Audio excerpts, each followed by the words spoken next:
What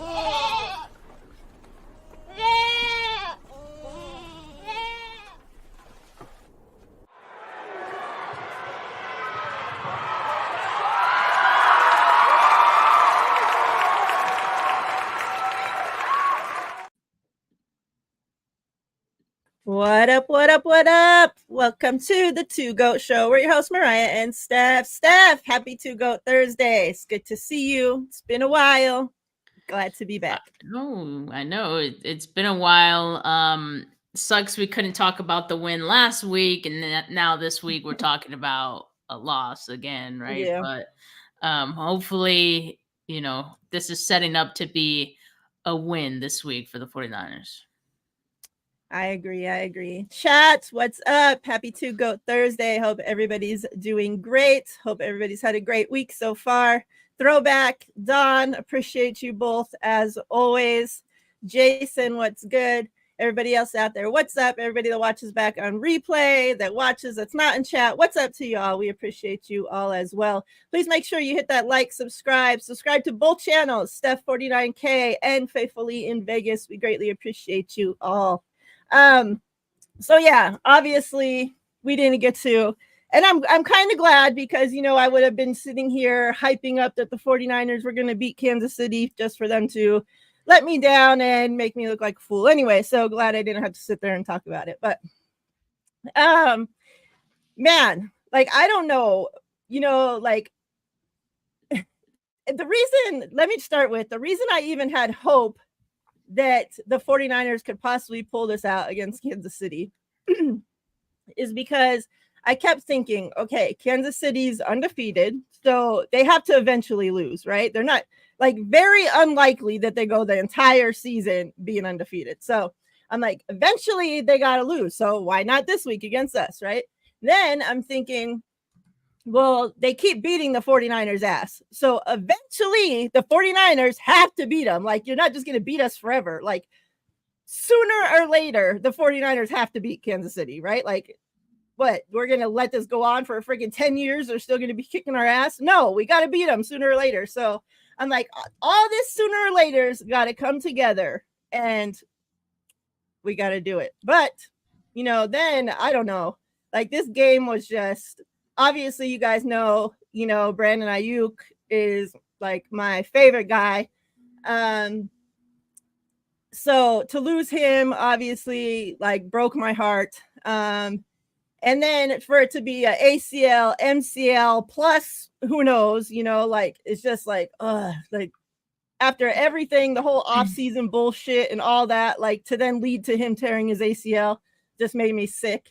And then obviously us, like, I don't know, like, it seems like we're like, the way I pictured it is like, we're like the bullies in the NFL, right? Like, we're pounding everybody's ass, like, except for, this season, not so much, but, like, people fear the 49ers, regardless if we're winning or losing, right? And then it's like, we get to Kansas City and all of a sudden we, like, all of our fear and everything that we're giving to everybody else, like, turns and flips on us. And, like, we turn into the whippies. Like, I don't know what the hell happens. Like, they get out there, they forget how to play football. They forget how to coach football. They forget how to fucking do anything. Like, it's just so bizarre how it continues to keep happening. Steph, just give me your thoughts. What are your thoughts on this loss to Kansas City? I mean, I hate to say it, but I do think that if this was the time for the 49ers to beat the Chiefs, like, it would have been Sunday, right? And when I say Chiefs, I mean Andy Reid, Patrick Mahomes, Chiefs, right? I after losing to them in this game and how they lost to them, I just don't see it happening, right? I don't see the 49ers beating them. I think the mental aspect of it, when you talk about teams owning other teams, that's in the 49ers heads right now. It'll continue to be until they get that monkey off their back. Just like we talk about the 49ers owning the Cowboys right now, just like we talked about, in the past, the Seahawks owning the Niners, how we look at the Seahawks now, the 49ers owning the Seahawks, right? Like, we're seeing that play out with the 49ers and the Chiefs. And so that's definitely discouraging, right? I also think as of right now, like I don't think the 49ers are a Super Bowl contending team. They simply just do not look like it. I felt like this was going to be a measuring stick for the 49ers, right? And they looked like a team that's a tier below the contenders. That I don't even know how else to put it. So yeah, it was a gut check, I think, moment for the 49ers. And I agree that like the 49ers have been the bullies for a long time. And I actually don't think teams fear the 49ers like they did in the past, right? And I think you're seeing that with how teams are playing the 49ers. And I think we're also seeing the 49ers, I don't want to say fold, but like when they get bullied, they don't know, they're shook. Like they don't know how to fight back is what it looks like, right? So that's concerning. Yeah, I mean that's how I'm feeling about this team after this loss. I do think that this game against the Cowboys is coming at a perfect time because again, talk about the 49ers owning the Cowboys in recent history, their last 3 or 4 matchups. And if the 49ers could keep that going against this Cowboys team that's also struggling right now, then, could get some of those juices flowing again. You got the bye week, you're getting some guys healthy after that. And then it's like, okay, let's handle this gauntlet. Let's lock in, right? Mm-hmm. If they don't beat the Cowboys, then we're having a whole entirely different discussion next week, Mariah. I'll tell you that much. I agree. I agree. Before we get into the Cowboys, so obviously, when your team is losing, you like. I think the natural thing for fans is to, well, it has who's to blame, right? Somebody has to be to blame. Like, no way our team's just going out there shitting the bed and nobody's to blame, right? So I've gotten on the line, right? And I've seen after this loss, part of the fan base is, and I think has been, and I think it's just continuing the people that are on this side, is the fire. Everything's Kyle's fault. Fire Kyle. We need a new head coach. I've seen polls put up about, who the next head coach should be, all kinds of different head coaching things. Then there's part of the fan base that it's the DC's fault. So everything blame Sorensen, his defense is ass. They're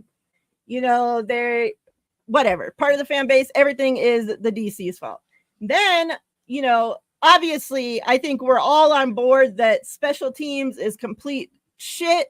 And so I think majority is blaming special teams, obviously. So kind of, I don't, obviously, it's probably a mixture of everything, right? Plus injuries, plus who knows what's going on with the players. I don't really know. But I don't want to necessarily say, like, ask you who you're placing blame on. But when you look at, like, what's going on with the 49ers right now, like, what are your thoughts? Like, what the hell's going on, Like, what is it like the offense can't seem to do anything. So is it a Kyle's problem? Is it the players? The defense, they've been making plays, so is it a defensive problem? Like where's your head at with where the state of the 49ers is right now?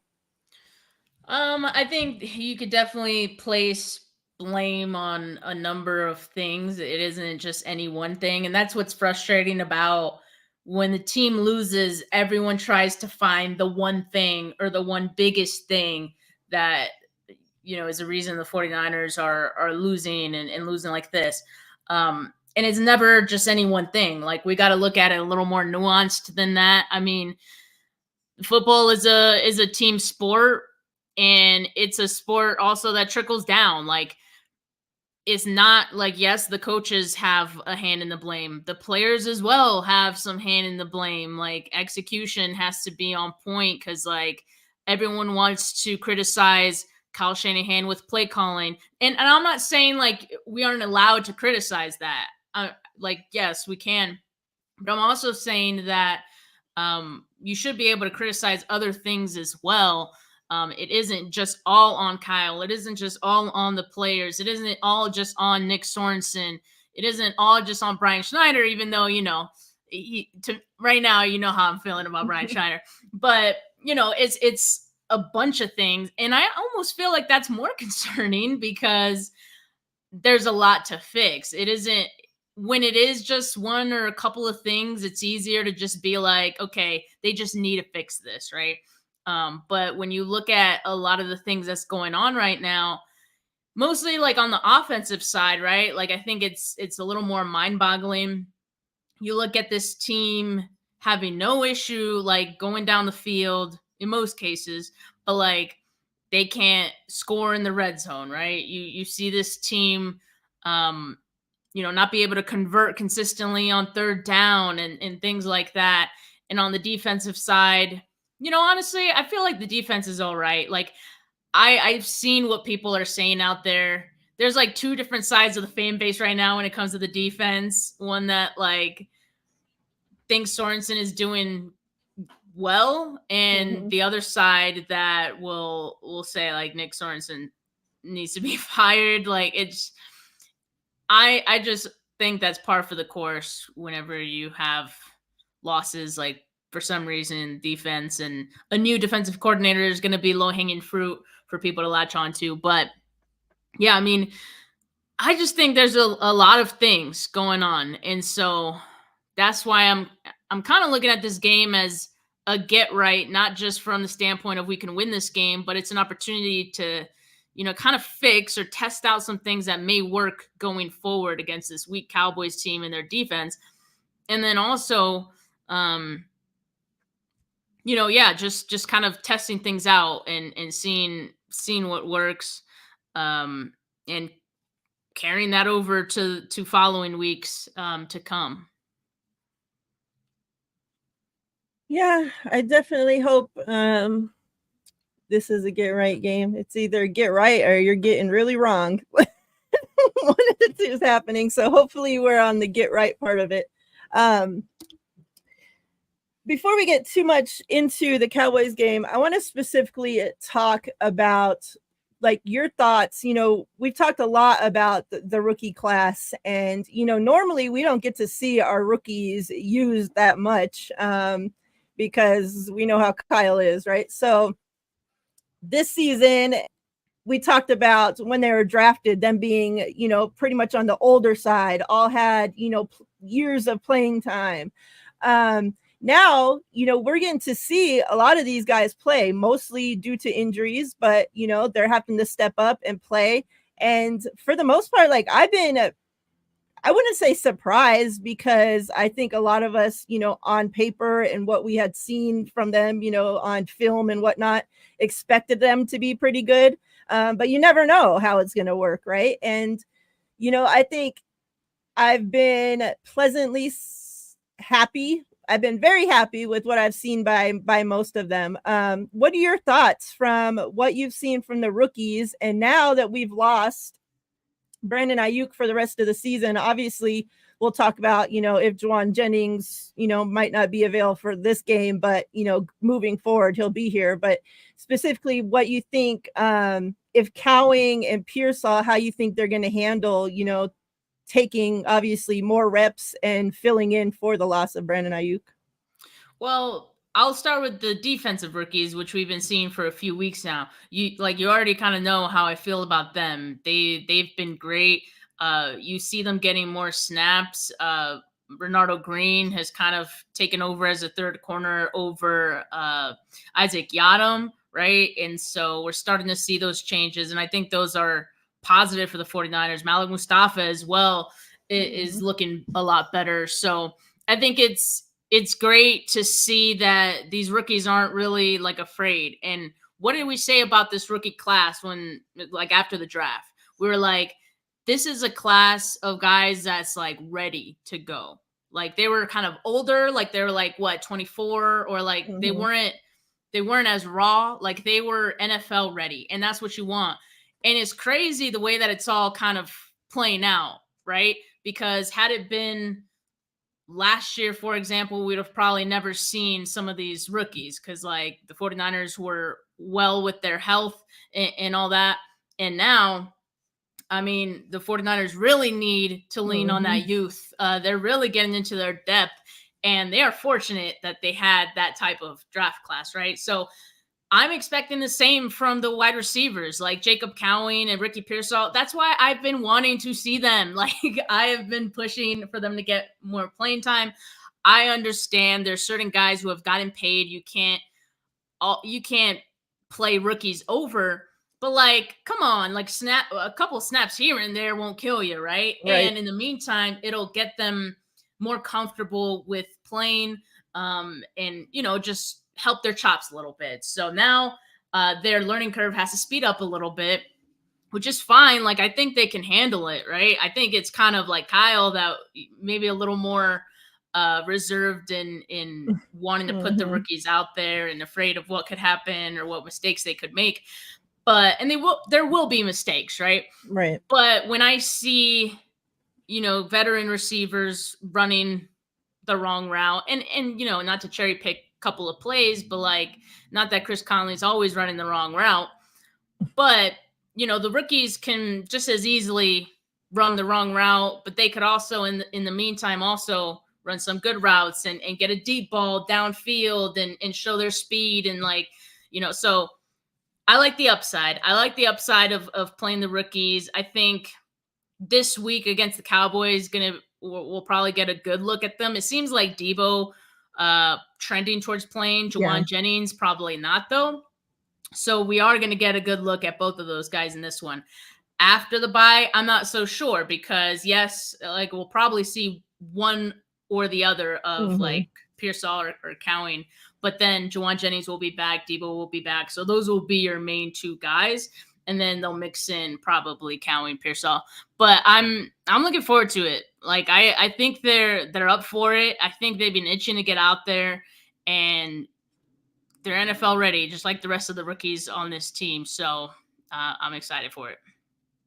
Yeah, Tech, brings up, and this is a thing I've seen, pretty much across the board with these rookies when they get up there and talk, just with their knowledge of the game, even, they're very like mature, like you could tell, like some rookies get up there in the media their first few times and it's just like, man, get them down from the mic, please. Like, this is a disaster, right? Like, they're just like up there either talking to them like they're their homies, or they're like won't answer any questions at all. Like, but these guys are all very mature. They seem very knowledgeable. You can tell like they've all ran a shit ton of plays, like they know what's going on.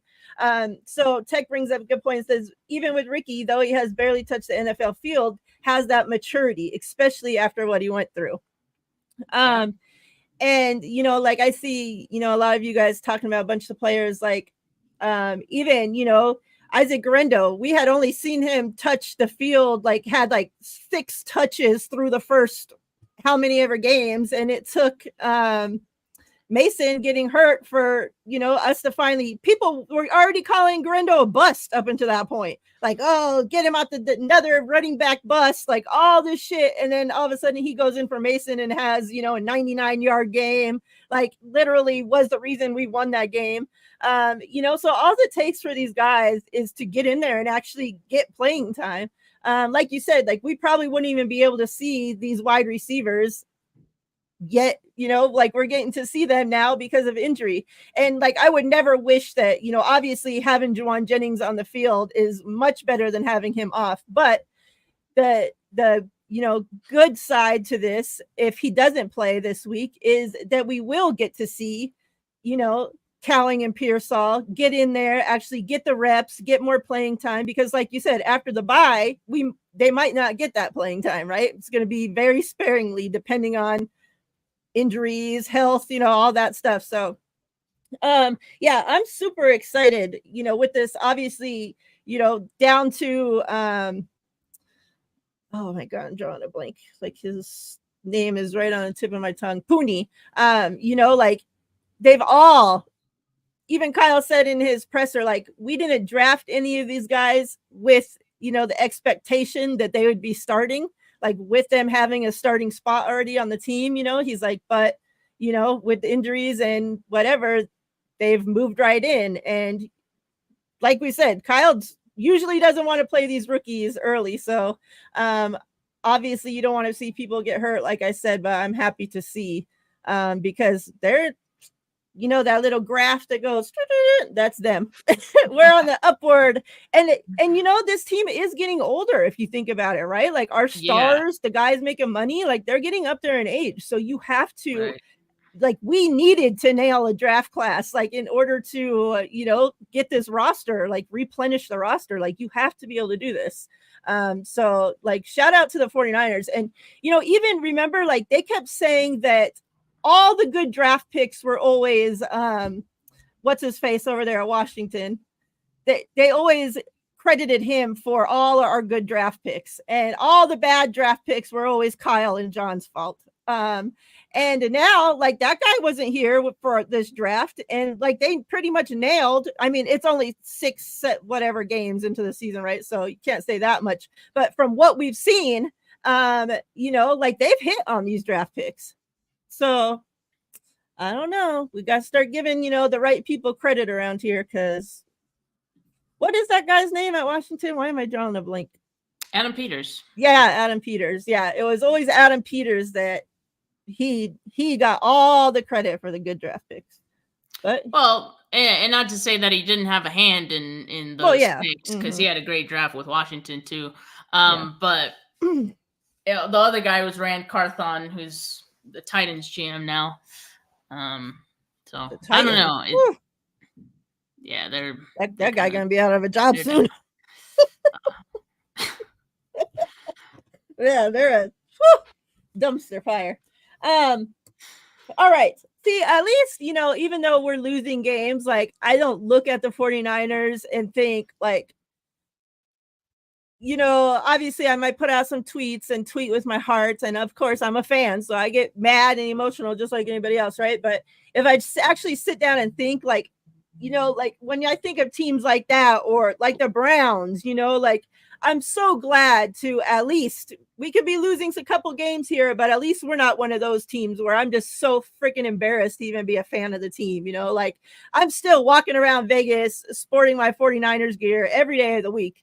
Like there's no embarrassment for me being a 49ers fan. So at least I can stand on that we're not one of those dumpster fire teams, Let's get into this Cowboys game. So we talked about, obviously, no Brandon Ayuk. Kittle and Debo both did return to practice. Jawan Jennings and Kevin Givens have not practiced Wednesday and Thursday, so it's not looking good for them. On the Cowboys side, Micah Parsons has not practiced Wednesday or Thursday. He has, I think high ankle sprain, or I don't know, something with the ankle sprain. So most likely he's not going to. Yeah, and then also DeMarcus Lawrence is still out for the Cowboys as well. So a couple of big pieces on defense they're missing for them. The Cowboys they have been pretty mid when it comes to offense and defense. However, their special teams is at the very top of the league. And the 49ers, obviously we know their special teams is at the very bottom of the league. So I talked about this on my show on Tuesday. I used to, when Jimmy G was the quarterback, and you guys, if you watch my shows, have already know, when he used to drop back to throw the football, right? I used to get sick to my stomach. Like literally felt like I was going to puke, poop, something. I hated it, right? Because you just knew an interception was coming. Like it was just a matter of time before he threw an interception. That's how I am feeling now with the special teams. When the other team, when we kick off to the other team, I feel nauseous and sick to my stomach, because I just know it's just a matter of time before they let that freaking returner run one back on them. And it's just like, it's crazy. Like these guys like don't know how to freaking tackle, or like they all run to one side and their guy comes and runs this side around them. It's just like, what are you guys even doing? Like, so I'm very nervous, very, very nervous when it comes to Dallas being able to return on us. But when it comes to offense and defense, like I'm not worried, to say the least. I think our defense, as long as, our young guys can continue to show up, I think they should be able to handle. Dak is he is just so overpaid. It's disgusting. CeeDee Lamb is like obviously the best part of that offense, right? Like you have to give him his credit. He's great. And then their running game is non-existent. And then we talked about the 2 injuries on their defense. Their defense is just, like you have these big hyped names in the back end of the defense that continue to give up big plays and pass interference and, all this stuff. So as long as we're able to, take advantage when the time is right, I think 49ers, don't make me look fucking stupid another week. I swear to God. I think we should be able to take care of business and get this dub before we go into the bye. Sunday Night Football.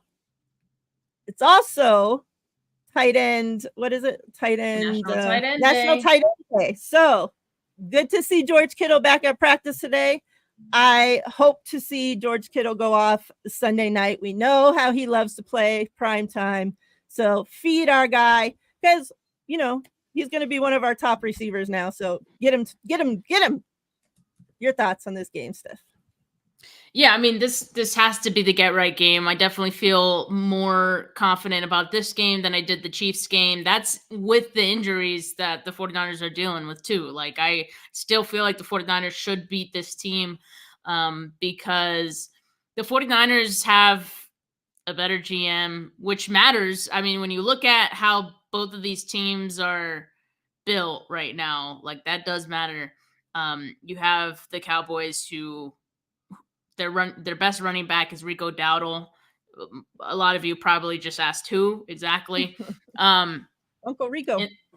And the 49ers have the better team and they have the better coach as well, right? It's time for them to show that, to prove that. So I think this has to be one that they win. Like I said, if they lose this one, which I think would be uncharacteristic, even with the flaws that they've shown, I think it'd be uncharacteristic for them to drop this one.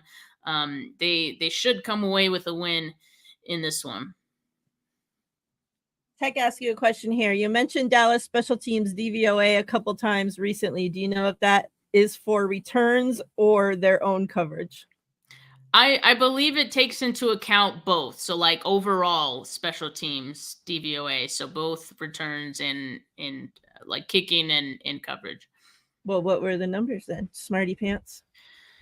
Oh, I only got the numbers from someone else, but another smarty pants. Yeah. So 49ers are 31st in special teams DVOA. Cowboys are number 1 in special teams DVOA. Oh, but to answer your question, Technic, I did see they do have it split out by different sectors. So field goals, for example, 49ers are 10th in special teams DVOA. Kickoffs, they're 31st. Kick returns, they're 30th. Punts, they're 30th. Punt returns, they're 26th, right? So overall, they're 31st. Cowboys, special teams DVOA. Field goals, number 1. Kickoffs, number 3. Kick returns, number 1. Punts, 25. Punt returns, 23. Overall, number 1. From David Lombardi. I gotta go jump. I'll be right back. Man, God. Like, I don't know. Kyle was asked about special teams and he pretty much blamed it on like a effort and needing to tackle and they need to be taught better. But like, if your coach sucks, he sounded like Kyle kind of sounded fed up, right? Like it sounded like he was kind of at his wit's end with special teams and being asked about it. And a part of me, like, obviously I hope that he's over it. Like he needs to be over it. I'm ready for him to turn the page on that. Like that's the least he can do this season, right? Is take out the trash. Do you really see Kyle having the balls to do that mid-season though? Yeah, I mean, like, do you think we could see that happening on the bye, for example? You remember that last season there was all this talk about if the 49ers like lose X game, like that the 49ers would fire oh my god, I'm already forgetting his name. Like who's the I can't remember names for shit today. I don't know why. Steve Wilkes. Yeah. It's been a long day. Steve Wilkes. So that was last season, right? I think obviously Brian Schneider's having an even worse year than Wilkes was having last year, right? So and where the 49ers bye week is, it isn't like too early or too late into the season. It's smack dab in the middle. I don't know who you would promote. Like you'd have to feel pretty decent enough about someone in-house, right? That you can just kind of hire as the interim special teams coordinator. But like at this point, like how worse can it get? Exactly. Right? Like I don't see it getting any worse. Tag me in. Shit.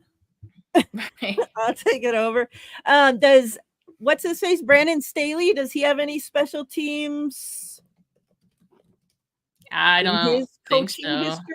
I don't know. I mean, that would be perfect if so, because just bump him because who knows what he does. Nobody knows what the hell he's doing. Congratulations, you've been demoted to special teams coordinator. Just comma added on to whatever his titles. Because yeah, that's the thing. You know, if Kyle did grow his cojones enough to be able to make the firing over, you know, let's say over the bye, it's like, then what? Like, yeah, I mean, there definitely needs who the assistant yada yadas of special teams are. To be like, plan, right? Like, there needs to be a plan. I just wouldn't be surprised if it's crossed their mind already.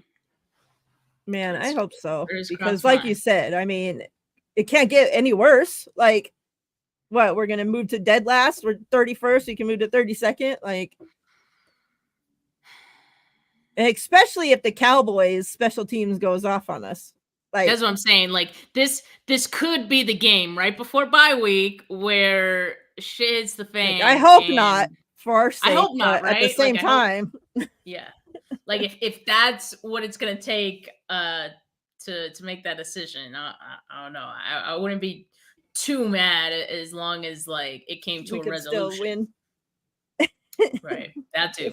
If we could still get the dub and get rid of the guy.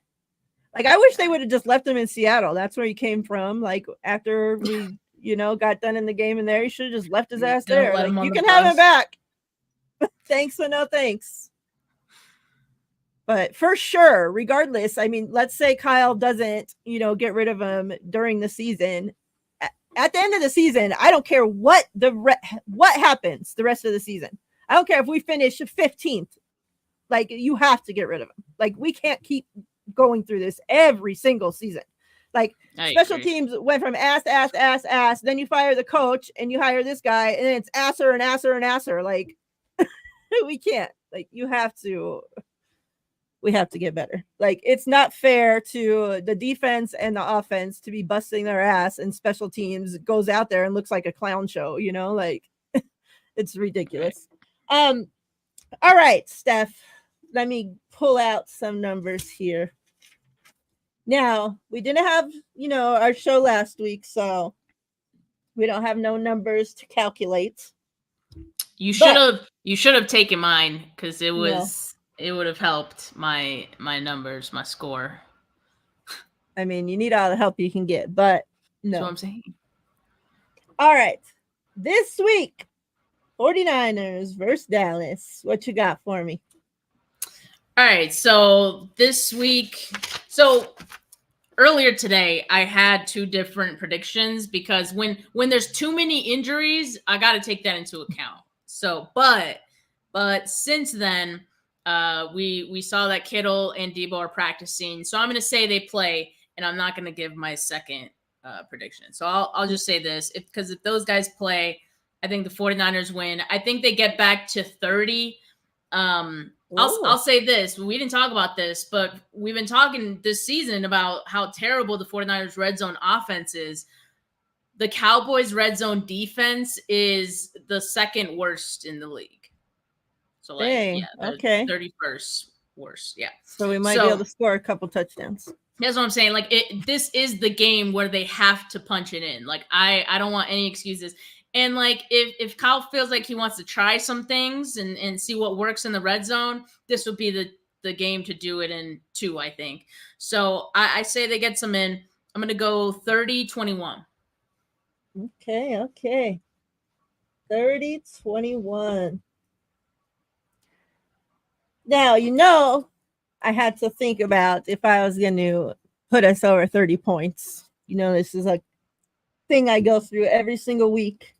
And every time still that I have guessed us to be over 30 points, the 49ers have let me down. The weeks that I guessed us to be under 30 points, those are the weeks that the 49ers scored over 30 points. So, okay. All right. For my sake and the 49ers' sake, now I'll just take one for the team and have to guess that we're only going to score 26. So when the 49ers really score 31, 33, 40, you're welcome. But I'm going to go 26-13 49ers. That would be nice. I'd like that. That'd be like a convincing score, Chat, what you guys got? Score predictions. Steve-O says 27-20. It's a good one too. Cowgirls suck ass. Do you think that after the 49ers win, we can expect something from Kittle? This is National Tight End Day as well. Now, remember last time we beat the Cowboys, he had the FU Cowboys shirt on. What do you think? He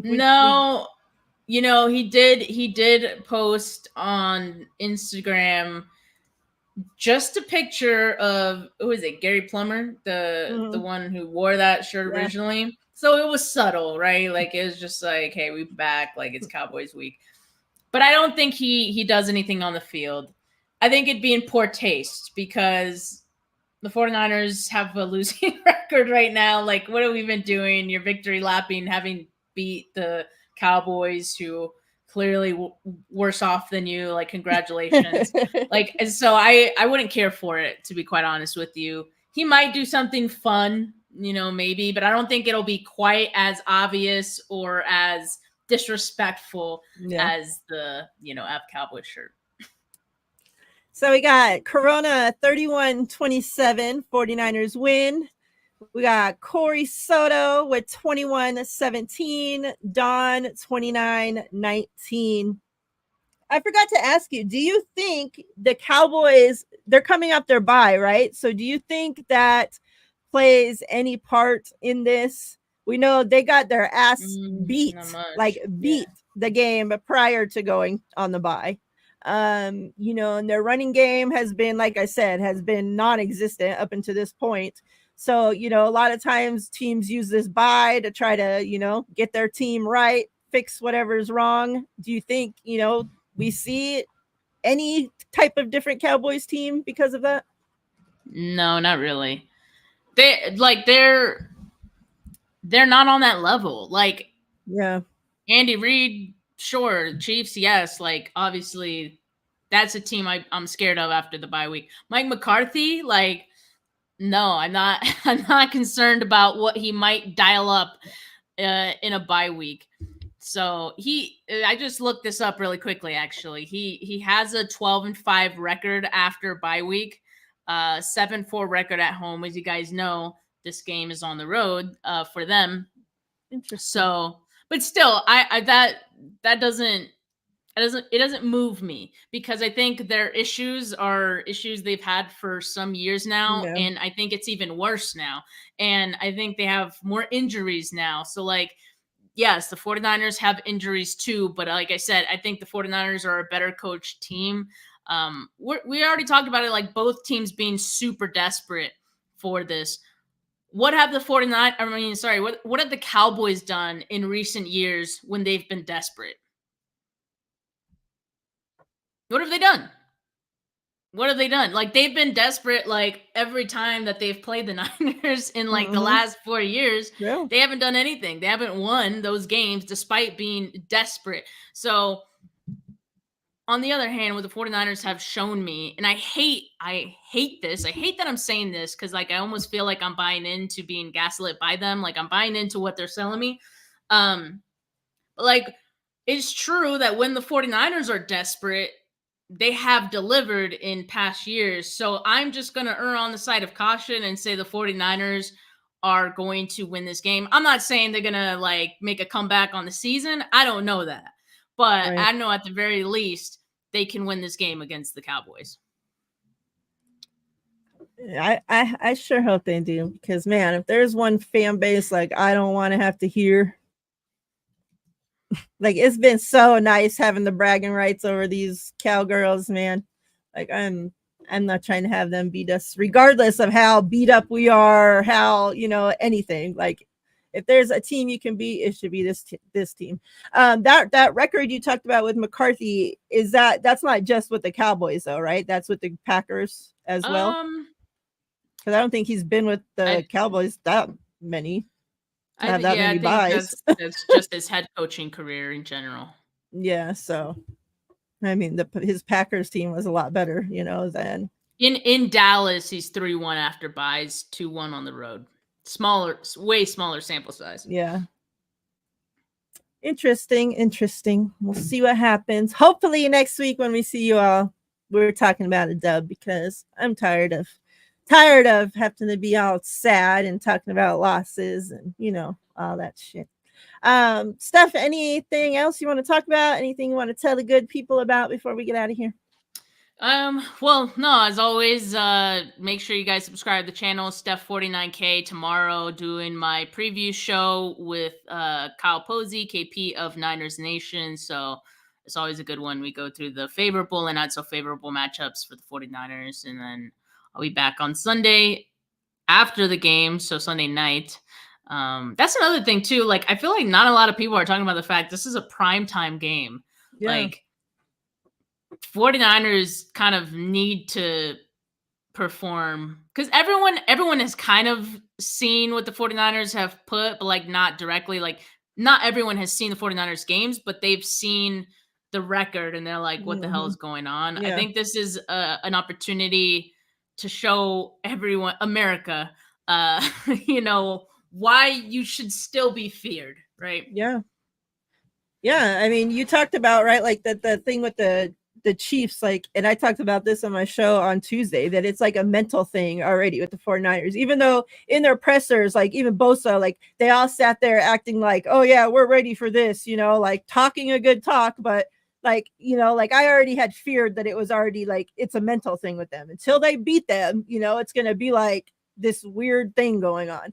Well, it's like complete opposite with the Cowboys, like I feel like if there's a team, and a time, especially that it's Sunday Night Football, if there's a team and a time for them to turn up and, like how we seen, remember that game against the Eagles when I think it was last season or whatever, our first game playing them since what happened to Brock in the playoffs and all that. And like the 49ers turned up, like Debo was on a mission, there was no losing that game. Right. And we even talked about like, they turn up for these weird games, like, I feel like if there's a time that this is going to be that, like, turn the fuck up. And, it should be already built in your heads. These are our sons. Go out there and son them. Like, I can't even think about, like, it's real quick. It's funny because every time, even though we've had a matchup since this one, but every time I think about the 49ers playing the Cowboys, the only game now that pops into my head, or actually even the only play that pops into my head, is that play where they lined up Zeke as like the center or whatever, and they had like people, like the weirdest thing like we've ever seen. Or the quarterback draw. Yeah, it totally didn't work at all. Like, he got blown up. And it was just like remember, like, I remember looking at that play as we're lining up for it to happen. And I'm just like looking at the field, like, what the hell is going on? Like, you know, and then you see the play happen and it's just like, wow, like I've never seen something so stupid in my life on a football field, I swear. And then it's like you saw it replay so many times after, and it's just still hilarious. Like till this day, if I see that clip, I crack up because it's just like, what were they even thinking? That's what I'm saying. Like, that's how you know that the 49ers are in the Cowboys' heads like crazy. Because, like, who would even think to do something like that? Yeah. Like, you trying to outsmart yourself, or I don't know. I don't even know. But, like, we've been fortunate enough to see two of the worst plays of all time by the Cowboys in these past few matchups. And it's been glorious. So hopefully we get to see another stupid play, this week too. Yeah, and they have Zeke back, so you know maybe we can see something crazy. Because yeah, that like I still don't even know like what were they even trying to attempt like lining up like that. Like it was just so like even if like let's say the 40 somehow it worked, like what were you trying to do? Like what was like what would have worked? Like how? Like it just doesn't make any sense whatsoever. So yeah, crazy. Chat, we appreciate you all as always. Please make sure you like and subscribe both channels, Steph 49K and Faithfully in Vegas, both on YouTube. It's free. We appreciate you all so much. Steph, I appreciate you as always. We'll be back next Thursday, same time, same place. Two Goat Show. We're out. Peace.